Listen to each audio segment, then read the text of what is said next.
time, and were subjected to lot of problems, particularly, they were not able, most of them were not able to even appear in the exams because of that. To a large extent, we have overcome this problem, to a large extent.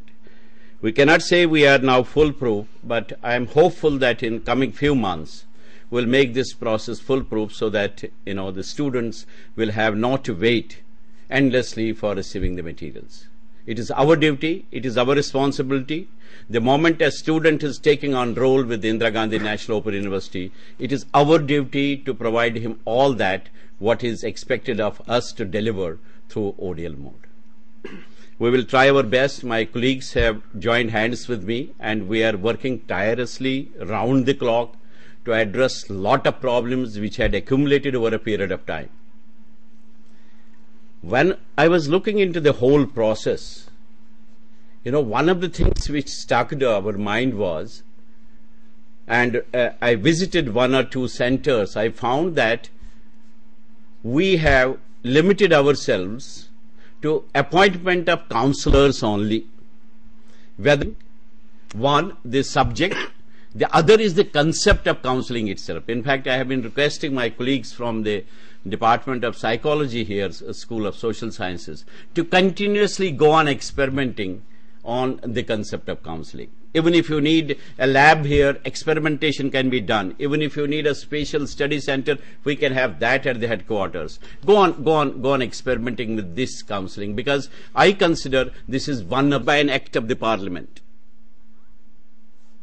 And what was the mandate given to us when we were established? That's very important. Mandate given to us was to provide access to higher education to all segments of the society, to offer high quality, innovative and need-based programs at different levels to all those who require them, and to reach out to the disadvantaged by offering programs in all parts of the country and through its centers abroad at, very important word is, affordable cost. So it is not an institution like any other private institutions where you have to have fee in lakhs and, which is out of reach for a common man. No, this is a different university. And I would like to make it clear, don't compare it with any other university. Don't compare it with any other university. It is basically, if India thought about one point of time, how can we democratize higher education? And IGNOU was born. Yes, we may have some high quality programs. We may have for urban elites also. So, but that's a process in the whole kitty. Those programs are also. But basically, we are what we are. And let me say that university has contributed towards the nation building in a great way, and evolved successful models of democratization of education, training, and capacity building. We can't say that we have succeeded 100%, but university has definitely contributed. Today, if this country is faced with a problem of training 7 lakh teachers, I don't think it is possible in India unless the mechanism provided by ODL is also used, encouraged and promoted. We cannot reach such large numbers. I have myself experimented with when 3.4 million people were elected for the panchayats. It's not possible, and we had calculated that time. If we go by the conventional system of training, it will take us 18 years to complete one round. So this is a system, this is ODL system, which is meant to help this country to face these challenges. Let's be very clear about it. We tend to compare it with other systems which are in operation. Now, today, you will see that apart from IGNOU, we have 14 state open universities also operating. So it is not IGNOU alone. We have a network of 14 open universities. And we are constantly interacting with them. Recently, we completed one third conference of the VCs of the open universities. How we can sit together, how we can think about solutions from the problems this nation is facing in the education sector, and how we can address those problems together. Apart from this network, we also have around 220 directorates of distance education. We had even the representatives of those directorates of distance education in the last conference. And we are trying to sit together, we are trying to evolve common strategies, and you will come to know shortly the outcome of those efforts which we are making. Interesting, I would like to draw your attention to one of the interesting things, and it is necessary all of us, regional directors, the counselors, anybody who is associated with us, is very, very clear about it as to who is our client. Now, if you look into the client, the first client of open ODL system and particularly IGNOU is traditional teenage school leavers. Now, my question to the whole world is, can this traditional teenage school leaver go to any other university or any other institution in the country except IGNOU? The reply is no. My client is teenage learners forced into labor market. Cannot go to any other university in India or abroad except IGNOU. Our client is, we have defense personnel, Army, Navy, Air Force, Central Reserve Forces. We can't ask them, please shut up your operations, defense operations, and go and attend colleges and university. So only answer is they will have to come to IGNOU. We have another client with us, and that is new learners who are adults and want education training for horizontal and vertical mobility on their jobs. They want an MBA, they want any other course. Now again, we don't have a competition with the conventional system. We also have another client, newly born client, what we call as digital native. It's a new one who prefers distance modality to the four-wall regime. This is what Professor Cole has once taught me on this. That maybe this is a type of a client who is sitting at an airport waiting for a flight to take off, and suddenly the flight gets delayed. Announcement is that the flight is delayed for 4 hours. This person wants to open the laptop, virtually use these 4 hours for educating himself. Now, if anybody asks me among all these clients, are we duplicating this with anybody? Are these clients which we are hijacking from the conventional system of education? No. The only problem is we have not been able to explain to the people that we are catering to different clients. So by virtue of having this varied client with us, we are supplementing, we are supposed to also supplement and reinforce the education imparted by the conventional system. But as such, there is no competition, that fear that my students will be taken by the open university and so on and so forth. What is distance? I think, it's not that I'm telling the audience which is with me here. No, to the common people who are first time gets exposed to open and distance learning. What is the instrument through which we impart education? I think we call it in common terms multimedia approach. But what is this multimedia approach? It is self-instruction, or what we call it now, self-learning print material. This is a material unique to the ODL system. Very unique to the ODL system. We don't teach through books. We teach through specially prepared material, which is self-directional, self-motivating, self-instructional, so many features in it, as if the teacher is talking to the student through this book. It's a very, very unique feature we have. In a way, at times I say, I think through this self-instructional material, we demystify the books and make them understandable for a common man. Any person who has gone through this self-learning material, we supplement his knowledge through audio-video packages. Now we have latest technologies, teleconferencing, so on and so forth, all the new technologies. So the learning which takes place through the self-learning material is supplemented and reinforced by this, what we call as audio video. It has taken different forms now with the ICT revolution. Now if a person, if a student is there who has gone through this self-learning material, has got his knowledge supplemented through audio, video or teleconferencing or any other mode, may have lot of questions unanswered. He would like those apprehensions to be answered by someone. It is for that purpose that we have third component, counseling. That is why perhaps the counseling was kept optional in the beginning. If you have those apprehensions, if you have those problems, please come to the counseling to our study center. If you don't have, you please go ahead. That was the essence of having it as optional. Now these are fundamental three components of ODL, and I would like all the counselors who are listening today to be very clear about it. It's a distinct system. It has no competition with any other system. It's not a duplication of any other system.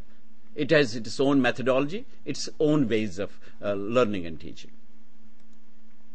Now quickly, before, I don't want to prolong it, but just give a quick glimpses of what IGNOU is today.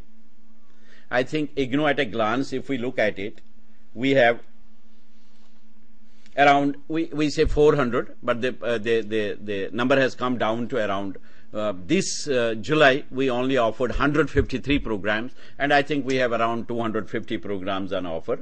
We have around 2,500 courses. This is also a little bit outdated. We say 2,500 courses feeding these programs, but we have more than 3 million students on roll.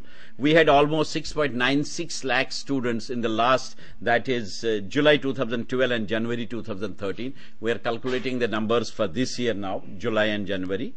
We have around 54,000 academic counselors, you people, who are spread across this country. You are a part of this whole package. You are a part of IGNOU. Without you, perhaps we cannot show our, that face-to-face interaction with the client. We cannot reach so many students across. Now, other than this, we have 67 regional centers. You can see those regional centers spread across the country. We have given 6 to Army.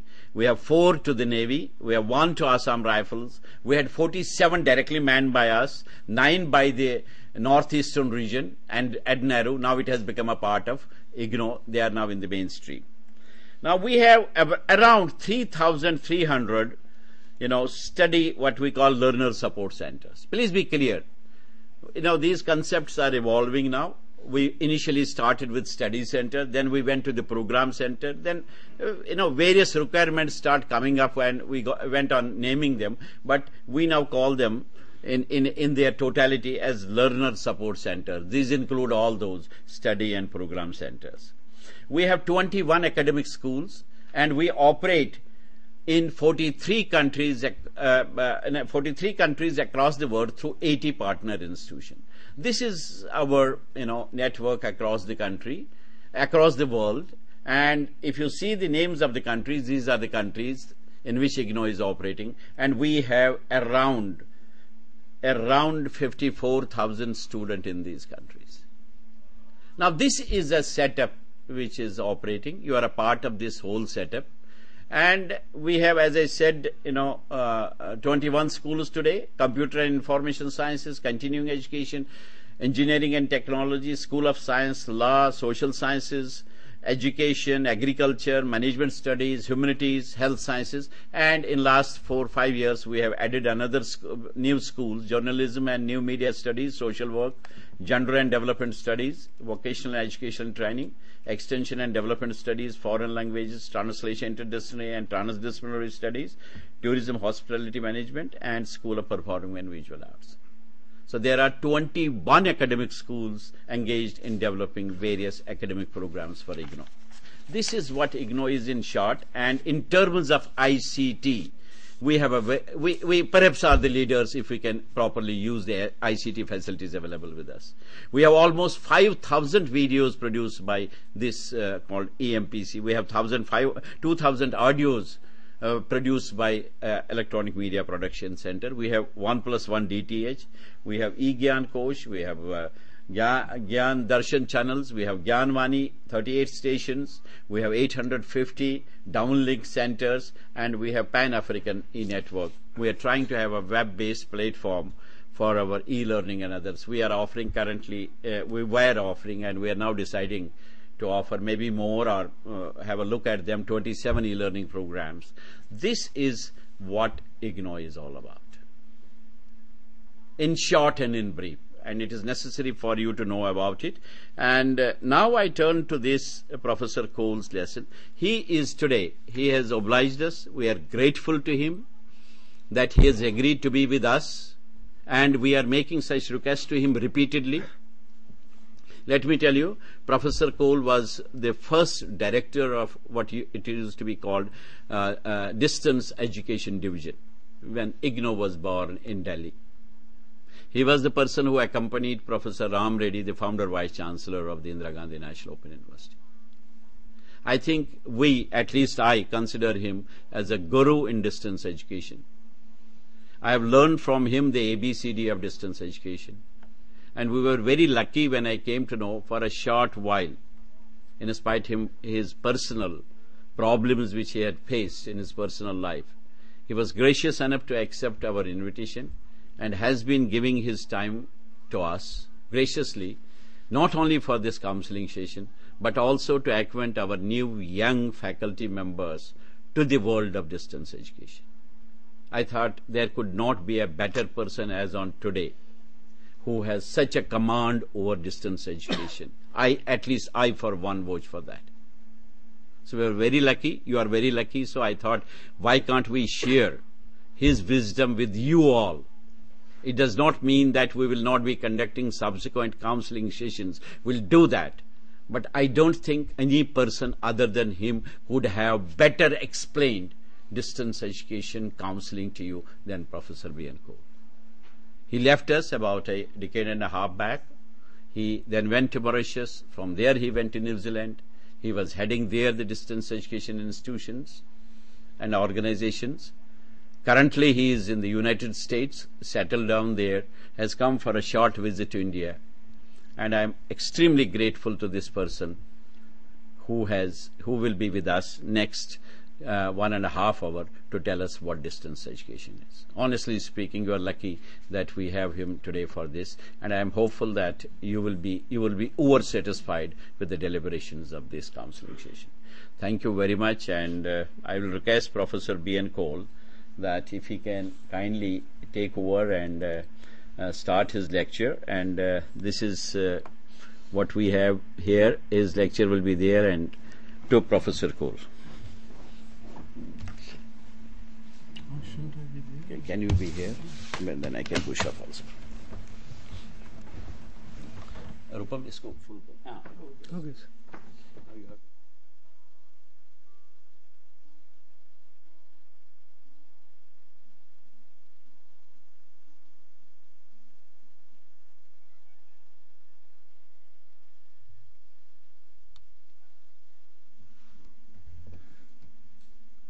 Should we begin? Yeah, please.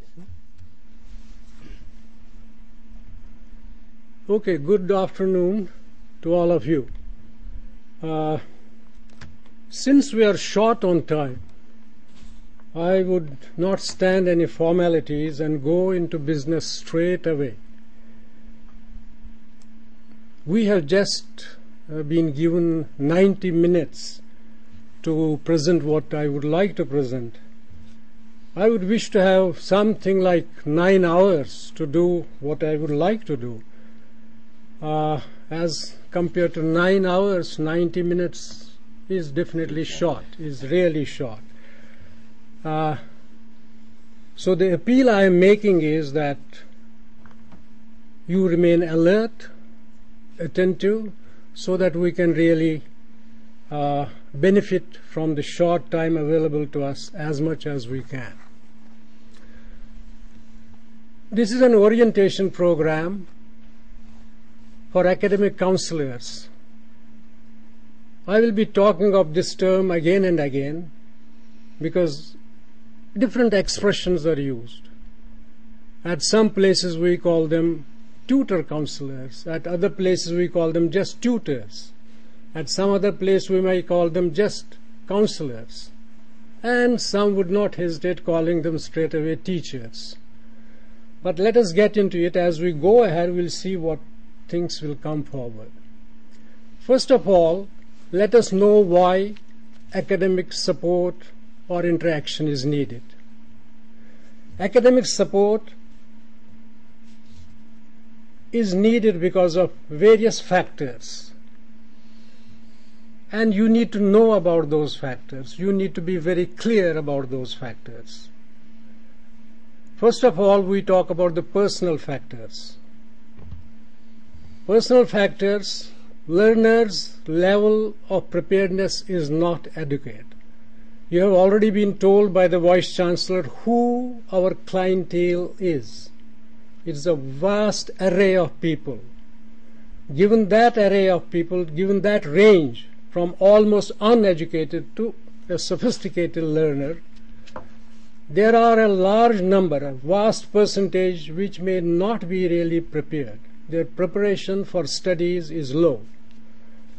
Then learners, even advanced learners, are poor in study and reading skills.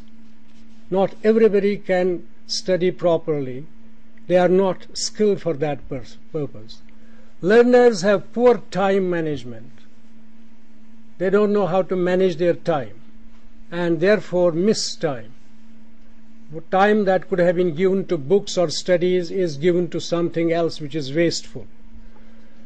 Then adult learners who have jobs, who have families, who have children to look after, they have pressures of different kind, and that causes time constraint and they fail to pay attention to studies.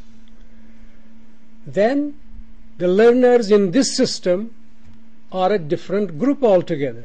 It is unlike their experiences at schools and colleges where there are other peers, other students around them, and there is peer pressure which forces learners to learn better. But in our case, there is no peer pressure.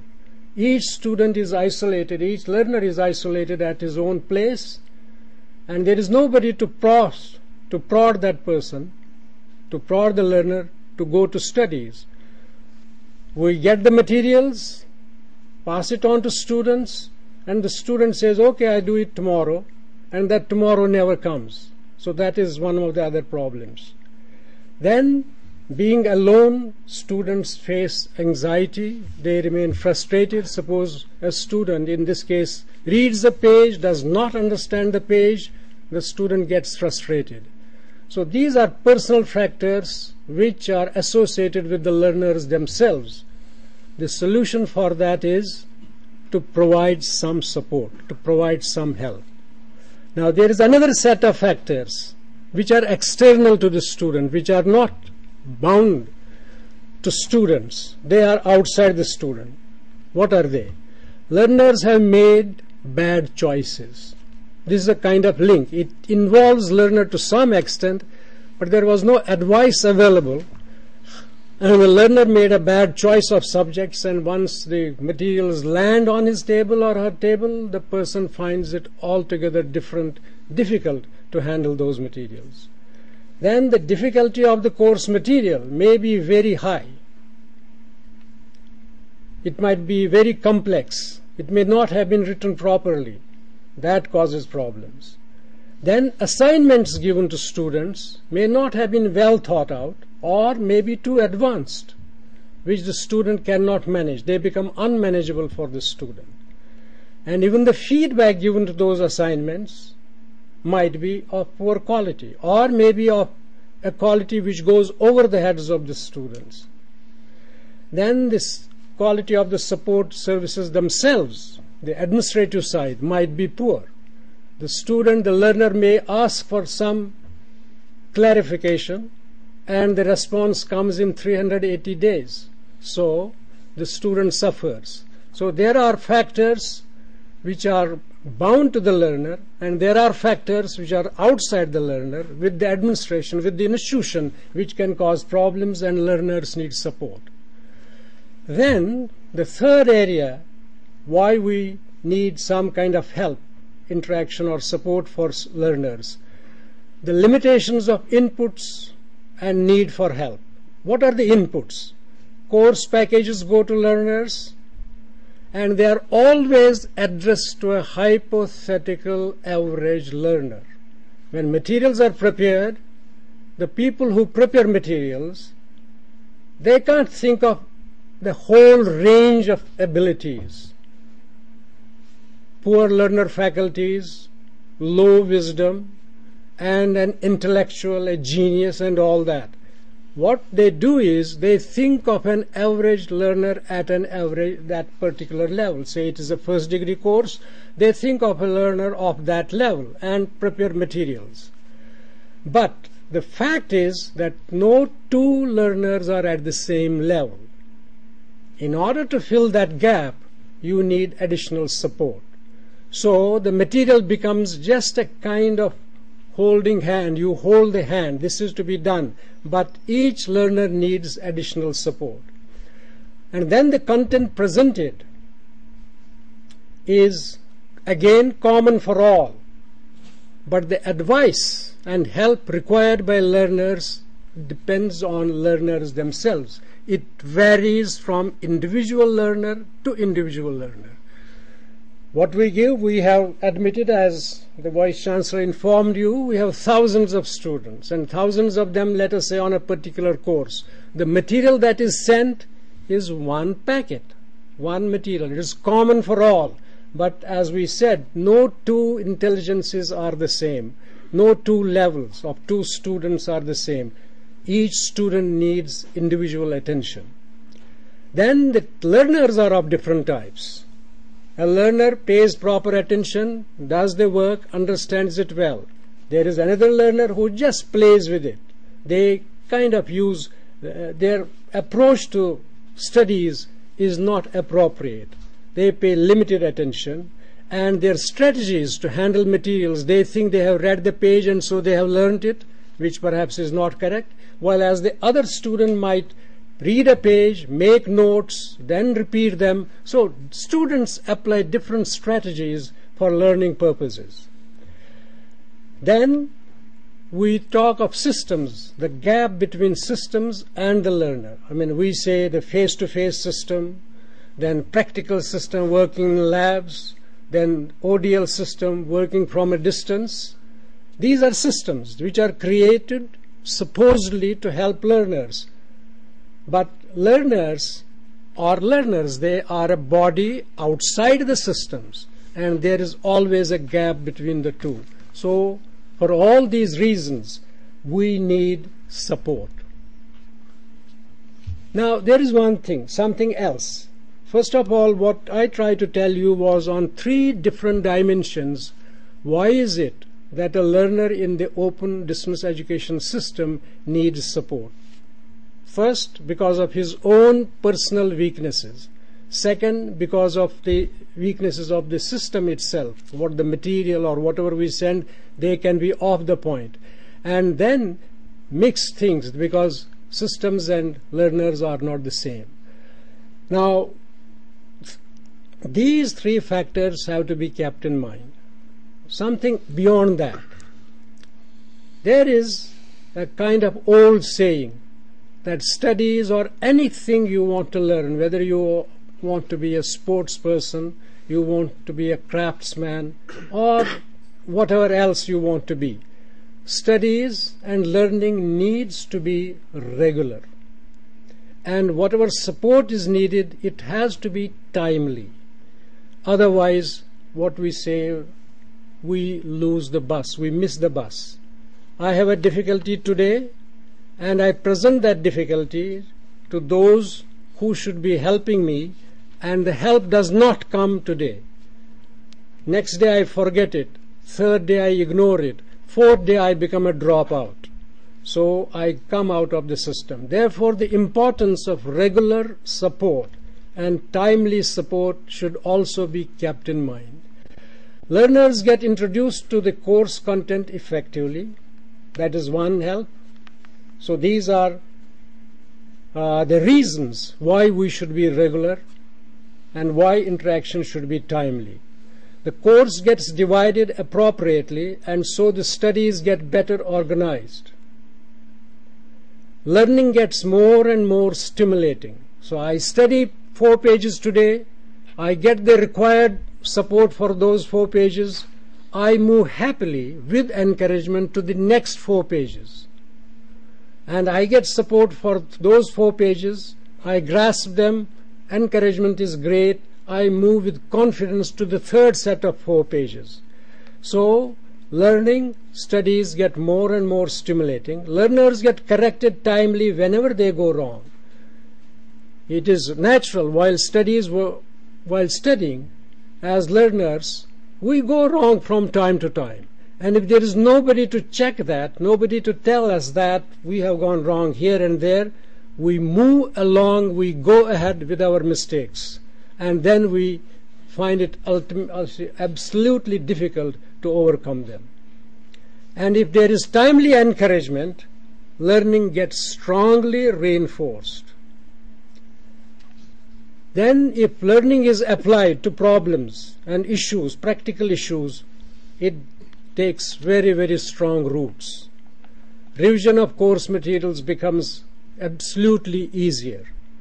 And then one of the great advantages of regular contact with students is that students build a strong relationship with the institution. This might sound somewhat outside the academic world, relation with the institution, but this has a significant psychological effect. Suppose I join an institution and on the 3rd day I start hating the institution for whatever reason. The result will be that I as a learner will not only hate the institution, I will hate the staff of the institution, I will hate the course materials from the institution, and subsequently I will become a dropout. You will hear me using this word dropout again and again. The simple reason for that is because this system, the ODL system, suffers from this tremendous ailment, the ailment of dropouts. We admit thousands of students, and it is well known, not all of them complete their courses. They become dropouts. They become dropouts at one or the other stage. Some become dropouts right in the beginning, say within 2 months of their admission. Some take 1 year, some take 2 years, because it's a long journey. And this constant touch is possible only if you fall in love with your institution. Falling in love with your institution depends on the institution as well, and counselors, tutors, and others. If they are regular, constant touch is there, you are bound to fall in love. And as you are bound to fall in love with the institution, you will be in love with your studies, and the result is success. Now, ways of providing interaction in ODL. What are the ways? We have now so far talked about how important it is to be in touch, how important it is to have interaction. I did not emphasize this word till this point. Now let me spend a few minutes on the word interaction. When the ODL system was introduced, that is somewhere in late 60s of the last century, when the British Open University opened for students in 1969, at that time it was a very, very revolutionary step, because they took students who had no basic qualifications. They took those students for degrees and all that. And one of the major criticisms about the system, against the system, is that there is no teacher and learner interaction. That books are there, of course, but in a classroom there is interaction between the teacher and the learner, and that causes learning. That is the cause of learning. So we talk about providing interaction in this system. So I am briefly giving you what IGNOU does to promote, to establish interaction between learners and the institution. First of all, learner-friendly curriculum and instructional design. The materials that are sent to you are called self-learning materials, and the media materials that are sent to you are designed in a way that they become learner-friendly. These materials have access devices in them. That is, you have means, you have ladders, you have steps to mount and reach the material, and there are learner activities. They keep you active, like in a classroom, you have to work with them. And so this is one way interaction is provided. Interaction through the medium of self-instructional materials. The second way of building this interaction is to create contact between learners, the institution, and the academic counselors through practicals, through tutorials, through counseling, through field work, whatever is needed by whichever program. And then the third one is for continual communication between learners and the institution and academic counselors. It is done through assignments, assignment responses, projects, tutor comments, individual and group projects. And the last one, I will spend a few minutes. First of all, the first means I talked about is the self-instructional material. The second I talked about is where tutorials are conducted and students get chance to be with live teachers, so to say, tutors. And the third one is the assignment. Assignment is what the tutor or the institution gives you. You are supposed to work on that. Learners send responses. Then tutors send comments back to them. Then learners again ask questions on them. And then tutors, counselors are supposed to respond to them. This is the whole chain, whole spectrum of the interaction provided by IGNOU. And this system is on. And you have to benefit, and you people as tutor counselors or academic counselors, you are a link in this chain. And the importance can be understood. Suppose you don't perform well because of ignorance or because you don't want to or because you are not available, then that link breaks and the result is that there is no interaction, which is the basic